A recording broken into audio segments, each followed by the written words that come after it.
स्वागत है आप सभी का डीडी न्यूज के इस खास बुलेटिन एक्सप्रेस 100 में, जहां हम आपके लिए लेकर आते हैं राजनीति, मनोरंजन, देश, दुनिया, खेल और व्यापार जगत की सभी बड़ी खबरों को एक्सप्रेस यानी कि फटाफट अंदाज में। आपके साथ मैं हूं संध्या शर्मा। तो देखिए खबरें तेज रफ्तार से। मध्य प्रदेश, छत्तीसगढ़, राजस्थान, तेलंगाना और मिजोरम में विधानसभा चुनाव के लिए सियासी पारा चढ़ चुका है। प्रत्याशियों के नामांकन भरने में तेजी आ गई है। सभी राजनीतिक दल अपने प्रचार अभियान को रफ्तार देने में लगे हैं। बीजेपी अध्यक्ष जेपी नड्डा आज उदयपुर और बांसवाड़ा संभाग के पार्टी पदाधिकारियों से मुलाकात कर उनसे चर्चा करेंगे। बैठक का दूसरा चरण दोपहर 12 बजे बांसवाड़ा में शुरू होगा। कांग्रेस अध्यक्ष मल्लिकार्जुन खड़गे आज राजस्थान के बारां से पार्टी के आधिकारिक चुनाव अभियान की शुरुआत करेंगे। पूर्वी राजस्थान नहर परियोजना यात्रा का भी वो शुभारंभ करेंगे। वरिष्ठ बीजेपी नेता और रक्षा मंत्री राजनाथ सिंह आज तेलंगाना के हुजूराबाद और महेश्वरम निर्वाचन क्षेत्रों का दौरा करेंगे। वे यहां चुनावी सभाओं को भी संबोधित करेंगे। छत्तीसगढ़ के पूर्व मुख्यमंत्री डॉक्टर रमन सिंह आज राजनांदगांव से बीजेपी के प्रत्याशी के तौर पर अपना नामांकन भरेंगे। इस दौरान उनके साथ केंद्रीय गृह मंत्री अमित शाह विशेष रूप से मौजूद रहेंगे। बीजेपी के वरिष्ठ नेता और केंद्र में गृह मंत्री अमित शाह आज राजनांदगांव में एक चुनावी रैली भी करेंगे। डॉक्टर रमन सिंह के नामांकन पत्र भरने के बाद ये रैली होगी।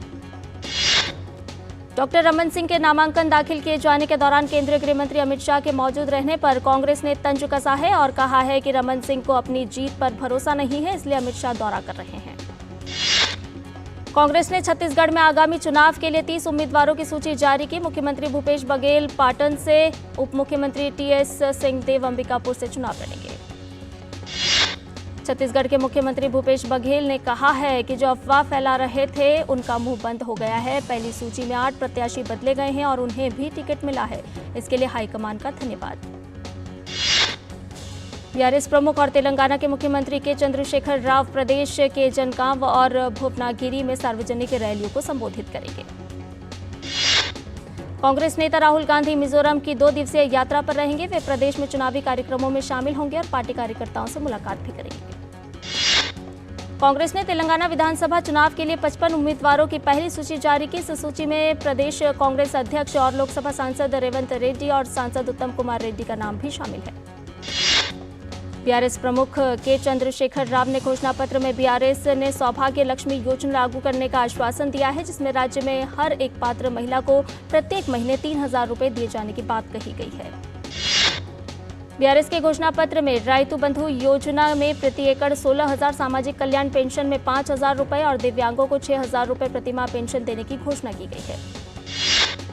मध्य प्रदेश विधानसभा चुनाव में कांग्रेस प्रत्याशियों की पहली सूची जारी होते ही पार्टी में विरोध के स्वर भी फूट पड़े। दतिया, ग्वालियर, खरगापुर, नागौर, छतरपुर, उज्जैन, पन्ना में कई पदाधिकारियों ने पार्टी में पदों से इस्तीफा दिया। मध्य प्रदेश विधानसभा चुनाव के लिए कांग्रेस के उम्मीदवारों की सूची पर केंद्रीय मंत्री नरेंद्र सिंह तोमर ने कहा कि कांग्रेस की सूची में जीतने वाले लोग नहीं हैं। नरेंद्र सिंह तोमर ने कहा कि दिमनी विधानसभा के लोग इस बार उन्हें अपना प्रतिनिधि बनाएंगे तो वो उनकी आन बान और शान को बढ़ाने का कार्य करेंगे। शिवराज सिंह चौहान ने अपील की है कि दिमनी विधानसभा का हर कार्यकर्ता नरेंद्र सिंह तोमर बनकर चुनाव प्रचार में उतरे और उन्हें ऐतिहासिक जीत दिलाए। मध्य प्रदेश की शिवराज सरकार पर भ्रष्टाचार के आरोप लगाने के मामले में कांग्रेस महासचिव प्रियंका गांधी वाड्रा, पूर्व मुख्यमंत्री कमलनाथ और अरुण यादव की परेशानी बढ़ सकती है। इंदौर की जिला अदालत ने प्रियंका वाड्रा और कमलनाथ के खिलाफ केस में इंदौर की कोर्ट ने 18 अक्टूबर तक स्टेटस रिपोर्ट मांगी है। प्रियंका गांधी, कमलनाथ, अरुण यादव और अन्य के खिलाफ एफआईआर दर्ज है। कांग्रेस नेता दिग्विजय सिंह ने पार्टी से अपने इस्तीफे की चिट्ठी का खंडन किया और इसके लिए बीजेपी को जिम्मेदार ठहराते हुए कहा कि वो आखिरी सांस तक कांग्रेस में रहेंगे। बिहार के मुजफ्फरपुर में सड़क हादसे में 4 लोगों की मौके पर ही मौत हो गई। घटना सकरा थाना क्षेत्र की है। बाइक सवार को बचाने में अनियंत्रित बस ने यात्रियों से भरे एक ऑटो को टक्कर मार दी। सिलीगुड़ी के नक्सलबाड़ी बाजार में कल शाम आग लग गई। हादसे में किसी के हताहत होने की खबर नहीं है। आग लगने की वजह फिलहाल पता नहीं चल सकी है। सेना कमांडरों का सम्मेलन आज से 20 तारीख तक नई दिल्ली में हो रहा है। द्विवार्षिक सम्मेलन में भारतीय सेना से संबंधित नीतिगत निर्णयों के बारे में विचार विमर्श किया जाता है। रक्षा मंत्री राजनाथ सिंह सेना कमांडर के सम्मेलन में 18 अक्टूबर को शामिल होंगे। सीडीएस जनरल अनिल चौहान, थल सेना अध्यक्ष जनरल मनोज पांडे और वायुसेना प्रमुख वीआर चौधरी सम्मेलन को संबोधित करेंगे। सेना के शीर्ष नेतृत्व भारतीय सेना की रणनीतियों से संबंधित तैयारियों की समीक्षा के अलावा वर्तमान और भविष्य की सुरक्षा गतिविधियों के बारे में विचार विमर्श करेगा। आज नवरात्रि का दूसरा दिन है। आज मां के दूसरे स्वरूप ब्रह्मचारिणी की पूजा हो रही है। मां ब्रह्मचारिणी तप, त्याग, वैराग्य, सदाचार और संयम सिखाती है। कर्नाटक के मंगलुरु में स्थित श्री गोकर्णनाथ मंदिर में 9 दिवसीय मंगलुरु दशहरा चल रहा है। बाघ नृत्य, शेर नृत्य और भालू नृत्य मुख्य आकर्षण है। इस अवसर पर पूरे 10 दिनों तक शहर को रोशनी से सजाया जाता है। मंगलुरु में उत्सव के इन 9 दिनों में महागणपति और नवदुर्गा के साथ साथ शारदा देवी की सुसज्जित मूर्तियों की पूजा की जाएगी। अयोध्या की रामलीला शुरू हो गई है। पहले दिन फिल्मी सितारों से सजी रामलीला में गणेश पूजन, शंकर पार्वती संवाद समेत कई प्रसंगों का मंचन किया गया। गृहमंत्री अमित शाह आज पश्चिम बंगाल का दौरा करेंगे और इस दौरान वह कोलकाता के सियालदह में दुर्गा पूजा पंडाल का उद्घाटन भी करेंगे। ये पंडाल राम मंदिर की थीम पर बना है। केंद्रीय गृह मंत्री अमित शाह ने नवरात्रि उत्सव के पहले दिन गांधीनगर में केसरिया गरबा कार्यक्रम में हिस्सा लिया, लोगों से मुलाकात की और पूजा अर्चना में भी शामिल हुए। गांधीनगर में सहाय फाउंडेशन की ओर से गरबा कार्यक्रम में अमित शाह को उत्तर प्रदेश के अयोध्या में निर्माणाधीन राम मंदिर का एक लकड़ी का मॉडल भेंट किया गया। गुजरात में नवरात्र उत्सव के दौरान सूरत जिला क्रिकेट एसोसिएशन ने साइकिल गरबा का आयोजन किया। काफी संख्या में लोगों ने इसमें शिरकत की और साइकिल गरबा किया। नवरात्रि महोत्सव के दौरान इंदौर में लोगों ने हर्षोल्लास के साथ गरबा किया। आज से इसकी धूम और देखने को मिली। गजल सम्राट जगजीत सिंह की स्मृति में प्रयागराज में शाम गजल का आयोजन किया गया। शहर के युवा गायक भूपेंद्र शुक्ल और उनके साथियों ने महफिल सजाई। जम्मू कश्मीर में फैशन उद्योग को बढ़ावा देने के इरादे से द रनवे डायरीज ने जम्मू में फैशन शो की मेजबानी की। शो स्टॉपर्स ने गोटा और जरदोजी काम के साथ डोगरा पोशाक, आधुनिक और पारंपरिक डोगरी डिजाइन और कश्मीरी कढ़ाई का मिश्रण पेश किया। केरल में भारी बारिश से बाढ़ जैसे हालात हैं। तिरुवनंतपुरम, कोल्लम, पाथनाथिट्टी और अलापुझू जिले में आज के लिए ऑरेंज अलर्ट जारी किया गया है। केरल के दक्षिणी जिले के निचले इलाकों में लगातार बारिश के कारण पानी भर गया है। सैकड़ों एकड़ भूमि पर फसलें डूब गई हैं। शहर के कई हिस्सों में बिजली गुल हो गई है। मौसम विभाग ने उत्तर पश्चिम भारत में 17 अक्टूबर तक बारिश का दौर जारी रहने का अनुमान व्यक्त किया है। तमिलनाडु और केरल में अधिक से और अधिक बारिश जारी रहने के आसार हैं। और बुलेटिन में फिलहाल रुक रहे हैं छोटे से ब्रेक के लिए, जल्द हाजिर होंगे। मैं क्या जी, सब जानते हैं, जहां दिखे मारियो, अपना समझ के खा लियो। एग्जाम्स में you made us really proud. अब आगे क्या सोचा है? पापा, मैंने IIT जाना है और इंजीनियर बनना है। Think IIT, think विद्या मंदिर। साल, बरस और सदी नहीं, एक युग गुजर जाएगा। उम्र न पूछो वंडर की, जब फर्क नजर आएगा। वंडर सीमेंट, फर्क नजर आएगा। और ब्रेक के बाद एक्सप्रेस 100 में आपका एक बार फिर से स्वागत है। आइए बाकी की खबरों को जान लेते हैं फटाफट अंदाज में। आज जम्मू कश्मीर, लद्दाख, गिलगित बाल्टिस्तान, मुजफ्फराबाद, हिमाचल प्रदेश, उत्तराखंड, हरियाणा, चंडीगढ़ और पंजाब में अलग अलग स्थानों पर गरज के साथ हल्की से मध्यम बारिश हो सकती है। उत्तर प्रदेश और राजस्थान के कुछ स्थानों पर भी आज बारिश हो सकती है। 19 अक्टूबर तक अंडमान और निकोबार द्वीप समूह के अधिकांश स्थानों पर हल्की से मध्यम बारिश होने की आशंका है। उत्तरी सिक्किम में आई बाढ़ के बाद भारतीय सेना और एनडीआरएफ की टीम बचाव अभियान में जुटी हुई है। भारतीय सेना की त्रिशक्ति कोर के जवानों ने राबूम में फंसे 245 लोगों को बचाया है। त्रिशक्ति कोर के जवानों ने उत्तरी सिक्किम के गांव में एक हेलीपैड भी बनाया है। चिनूक और MI-17 V5 हेलीकॉप्टर सिक्किम के बाढ़ प्रभावित इलाकों में अभियान जारी रखे हुए हैं। दिल्ली के 16 इलाकों का एयर क्वालिटी इंडेक्स 200 से ऊपर खराब, जबकि 4 इलाकों का 300 पार यानी बहुत खराब श्रेणी में दर्ज किया गया। नोएडा में समग्र वायु गुणवत्ता सूचकांक 204 है, जो खराब श्रेणी में है। ग्रेटर नोएडा और फरीदाबाद का AQI खराब, अन्य सभी जगह मध्यम श्रेणी में रहा। नेशनल एयर क्वालिटी इंडेक्स के अनुसार गाजियाबाद जिले के लोनी में प्रदूषण से हालात और भी खराब हैं। यहां एयर क्वालिटी इंडेक्स 235 रहा है और हवा की क्वालिटी पुअर श्रेणी में है।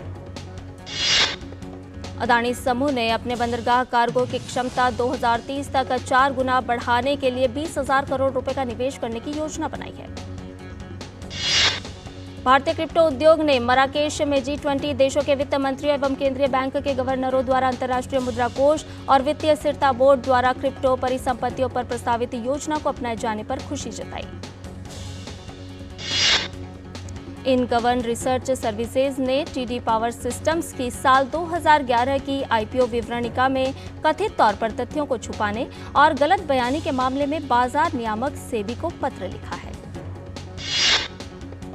रेल मंत्रालय अपने उपक्रम dedicated freight corridor corporation of India के लिए नया आय मॉडल बनाने पर विचार कर रहा है। रेलवे को अभी 18% GST के तौर पर देने पड़ते हैं, करीब 5,000 करोड़। टाइल निर्माता कजारिया सिरेमिक्स का शेयर पिछले महीने 7% तक गिर गया। अन्य सूचीबद्ध कंपनियों के शेयरों में भी पिछले महीने कमजोरी आई, अलबत्ता अक्टूबर में इनमें कुछ सुधार दर्ज किया गया।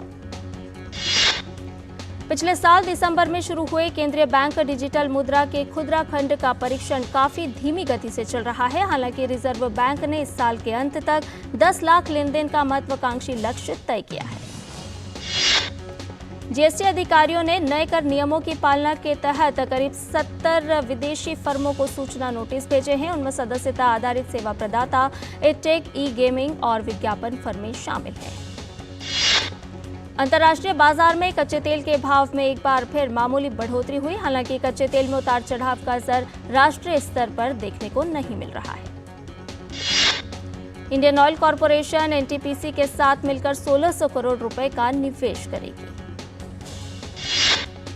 सरकार ने IDBI बैंक के संभावित संपत्ति मूल्यांकनकर्ताओं को सूचित किया है कि ऋणदाता ने मुंबई, पुणे और चेन्नई सहित 7 शहरों में 11,520 करोड़ रुपए की संपत्ति और 120 संपत्तियों पर कर स्थगित कर दिया है।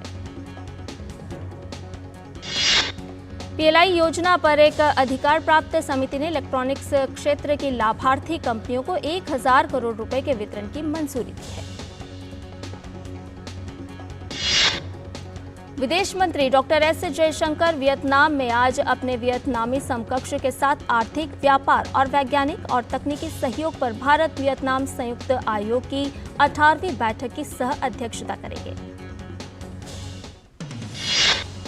विदेश मंत्री S जयशंकर का फोकस भारत और वियतनाम में द्विपक्षीय सहयोग को और मजबूत करने पर है, लिहाजा वे इसके तरीकों पर चर्चा करेंगे।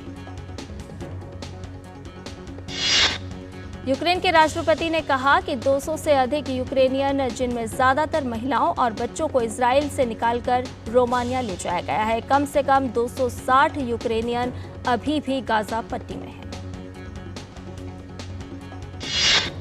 यूक्रेनी मानवाधिकार लोकपाल दिमित्रो लुबिनेट्स ने कहा है कि यूक्रेनी नागरिकों को गाजा से निकालने की अनुमति नहीं दिए जाने के बाद यूक्रेन के विदेश मंत्रालय ने इजराइल को विरोध का एक नोट भेजा है। पश्चिमी अफगानिस्तान में 6.5 तीव्रता का भूकंप आया, जिसमें एक की मौत हो गई और 35 लोग घायल हो गए। WFP अफगानिस्तान के प्रतिनिधि फिलिप क्रोफ ने कहा कि दर्जनों गांव प्रभावित हैं, कुछ लगभग पूरी तरह से तबाह हो गए हैं। जो बच गए हैं उन्होंने अपना सब कुछ खो दिया है। अमेरिकी विदेश मंत्री एंटनी ब्लिंकन ने अपने दौरे के बाद कहा कि हर कोई इजराइल और फिलिस्तीनी समूह हमास के बीच संघर्ष को रोकने के लिए प्रतिबद्ध है। हर कोई इजराइल और फिलिस्तीन के बीच संघर्ष को रोकने के लिए प्रतिबद्ध है। मिस्र के राष्ट्रपति अब्देल फत्ताह अल सीसी के साथ एक बैठक में अमेरिकी विदेश मंत्री एंटनी ब्लिंकन ने गाजा में नागरिकों को नुकसान से दूर रखने के तरीकों और क्षेत्र में फंसे अमेरिकी नागरिकों को बाहर निकालने के तरीकों पर चर्चा की। अमेरिकी राष्ट्रपति जो बाइडेन ने वेस्ट बैंक के फिलिस्तीनी प्रशासन के अध्यक्ष महमूद अब्बास के साथ बातचीत की। इजराइल हमास के चल रहे युद्ध के बीच बाइडेन ने गाजा में नागरिकों को मानवीय आपूर्ति प्रदान करने की इच्छा जताई। जो बाइडेन ने कहा कि वे गाजा में मानवीय आपूर्ति सुनिश्चित करने के लिए क्षेत्र में सभी भागीदारों के साथ लगातार काम कर रहे हैं। महमूद अब्बास ने कहा कि हमास की गतिविधियां फिलिस्तीनियों का प्रतिनिधित्व नहीं करती। अमेरिकी राष्ट्रपति ने इजरायल के प्रधानमंत्री बेंजामिन नेतन्याहू से बातचीत की। बातचीत के दौरान अमेरिकी सैन्य समर्थन और नागरिकों की सुरक्षा के बारे में चर्चा हुई। जो बाइडेन ने सभी देशों से आतंकवादी संगठन के रूप में हमास की निंदा करने का आह्वान किया है। वहीं उन्होंने कहा कि हमास फिलिस्तीनी लोगों की आकांक्षाओं का प्रतिनिधित्व नहीं करता है। अमेरिकी सीनेट के नेता चक शूमर ने कहा कि सीनेट फिलिस्तीनी इस्लामी समूह हमास के खिलाफ युद्ध में इजरायल की मदद के लिए एक सैन्य सहायता पैकेज पर देंगे जोर। चक शूमर ने कहा कि हम इस सहायता को यथाशीघ्र सीनेट के माध्यम से स्थानांतरित करने के लिए काम करेंगे और इजरायली नेताओं ने हमें स्पष्ट कर दिया है कि उन्हें सहायता की शीघ्र आवश्यकता है। पोलैंड के आम चुनाव में विपक्षी नेता डोनाल्ड टस्क की प्रधानमंत्री के रूप में वापसी हो सकती है। एग्जिट पोल में सत्तारूढ़ लॉ एंड जस्टिस PIS को बढ़त तो हासिल है, लेकिन शासन अपने लायक पर्याप्त वोट नहीं मिले। ICC क्रिकेट विश्व कप में आज ऑस्ट्रेलिया और श्रीलंका लखनऊ में होंगे आमने सामने। दोनों टीमों को अपनी पहली जीत की तलाश होगी। ऑस्ट्रेलिया का टॉप ऑर्डर अपने नाम के अनुरूप प्रदर्शन करने में रहा है नाकाम। वहीं श्रीलंका की कमान कुशल मेंडिस के हाथों में होगी। दासुन शनाका चोट के चलते विश्व कप से बाहर। श्रीलंका के विश्व कप दल में कप्तान दासुन शनाका के स्थान पर चामिका करुणारत्ने को शामिल किया गया है। शनाका को पाकिस्तान के खिलाफ मैच में चोट लग गई थी। क्रिकेट विश्व कप में रविवार को हुआ बड़ा उलटफेर। अफगानिस्तान ने डिफेंडिंग चैंपियन इंग्लैंड को 69 रन से दी मात।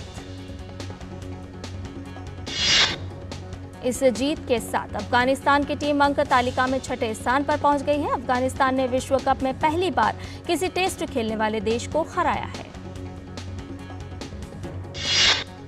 स्पेन की फुटबॉल टीम ने यूरो 2024 के लिए क्वालिफाई कर लिया है। टीम ने यह कामयाबी नॉर्वे की टीम को 1-0 से शिकस्त देकर हासिल की। स्पेन की ओर से एकमात्र गोल गावी ने किया, जो कि खेल के 49वें मिनट में आया। स्पेन की इस जीत के साथ ही स्कॉटलैंड की टीम ने भी यूरो 2024 के लिए क्वालिफाई कर लिया है। और बुलेटिन में फिलहाल लेते एक छोटा सा ब्रेक, जल्द हासिल होंगे। मैं क्या जी सब जानते हैं, जहां दिखे मारियो अपना समझ के खा लियो। थिंक IIT, थिंक विद्या मंदिर, थिंक IIT, थिंक विद्या मंदिर, थिंक IIT, थिंक विद्या मंदिर। साल बरस और सदी नहीं, एक युग गुजर जाएगा। उम्र न पूछो वंडर की, जब फर्क नजर आएगा। वंडर सीमेंट, फर्क नजर आएगा। और ब्रेक के बाद एक्सप्रेस 100 में आपका एक बार फिर से स्वागत है। स्पेन की टीम 2 बार की यूरोपियन चैंपियन है। टीम ने साल 2008 और साल 2012 में यूरो कप के खिताब को अपना बनाया था। यूरो 2024 के क्वालिफाइंग मुकाबले में वेल्स की टीम ने क्रोएशिया को 2-1 से हराकर यूरो 2024 के लिए क्वालिफाई करने की अपनी उम्मीदों को जिंदा रखा है। वेल्स की ओर से हैरी विल्सन ने खेल के 47वें और 60वें मिनट में गोल किए। अमेरिका की जेसिका पेगुला ने कोरिया ओपन का खिताब अपने नाम कर लिया है। पेगुला ने चीन की यूई युआन को 6-2, 6-3 के सीधे सेट में शिकस्त दी। पेगुला विनस विलियम्स के बाद पहली अमेरिकी महिला खिलाड़ी हैं जिन्होंने कोरिया ओपन का खिताब अपने नाम किया है। पोलैंड के ह्यूबर्ट हुरकाज ने शंघाई मास्टर्स का खिताब अपने नाम कर लिया है। रविवार को खेले गए फाइनल मुकाबले में हुरकाज ने रूस के आंद्रे रुबलेव को 6-3, 3-6, 7-6 से हराकर खिताब जीता। और इस मुकाबले के दौरान हुरकाज ने 26 बार एस लगाई। ATP विश्व रैंकिंग में अब हुरकाज 11वें स्थान पर पहुंच गए हैं। दक्षिण अफ्रीका रग्बी विश्व कप के सेमीफाइनल में पहुंच गया है। टीम ने क्वार्टर फाइनल मुकाबले में फ्रांस की टीम को शिकस्त दी। रग्बी विश्व कप में इंग्लैंड का दबदबा जारी है। टीम ने रविवार को फिजी के खिलाफ मुकाबला जीत खुद को सेमीफाइनल में पहुंचा दिया। इंग्लैंड ने यह मुकाबला 30-24 से अपने नाम किया। कुछ होता है कि रिलीज की 25वीं सालगिरह का जश्न मनाने के लिए मेकर्स ने शाहरुख खान, काजोल और रानी मुखर्जी अभिनीत फिल्म को फिर से रिलीज किया। साउथ के सुपरस्टार नानी और बॉलीवुड एक्ट्रेस मृणाल ठाकुर की अगली फिल्म हाय पापा का टीजर रिलीज हो चुका है। 7 दिसंबर को थिएटर्स में ये फिल्म रिलीज होगी। सिंघम 3 के डायरेक्टर रोहित शेट्टी ने दीपिका पादुकोण का फिल्म से नया लुक जारी किया है। रोहित शेट्टी ने अपने इंस्टाग्राम हैंडल से दीपिका पादुकोण का नया लुक शेयर किया। हॉलीवुड एक्टर और सिंगर निक जोनस ने कॉन्सर्ट में मालती संग पहुंची प्रियंका चोपड़ा। इस दौरान प्रियंका चोपड़ा के साथ साथ उनकी बेटी मालती मैरी भी दिखाई दी। सनी देओल की फिल्म गदर 2 की कमाई में 66वें दिन आया उछाल। फिल्म 11 अगस्त को सिनेमाघरों में हुई थी रिलीज। फिल्म जवान रिलीज के 39 दिन बाद भी करोड़ों में कारोबार कर रही है। वीकेंड पर जवान ने कर डाली ताबड़तोड़ कमाई।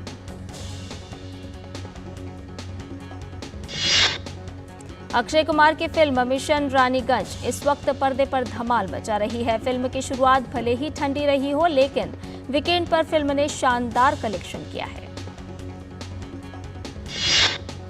फुकरे 3 ने वीकेंड पर किया शानदार कलेक्शन। फुकरे फ्रेंचाइजी अपने आइकॉनिक किरदारों के लिए है पॉपुलर। बॉलीवुड अभिनेता सनी देओल सुपरहिट फिल्म पुष्पा के मेकर्स के साथ फिल्म में काम करते नजर आ सकते हैं। देशभक्ति पर आधारित हो सकती है यह फिल्म। अभिनेत्री कंगना रनौत की आगामी फिल्म तेजस का पहला गाना रिलीज हो गया है। आगामी 27 अक्टूबर को रिलीज हो रही है यह फिल्म। गायक और अभिनेता गिप्पी गरेवाल की आगामी पंजाबी फिल्म मौजा ही मौजा 20 अक्टूबर को सिनेमाघरों में रिलीज हो रही है। फिल्म का निर्देशन समीप कांग ने किया है। फिल्म तारे जमीन पर से अपनी पहचान बनाने वाले दरअसल सफारी की आगामी फिल्म हुकुस पुकुस का टीजर रिलीज हो चुका है।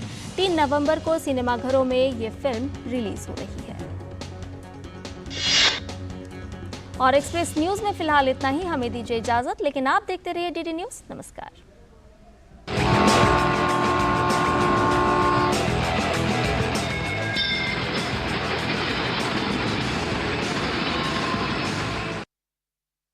दिन भर की सुर्खी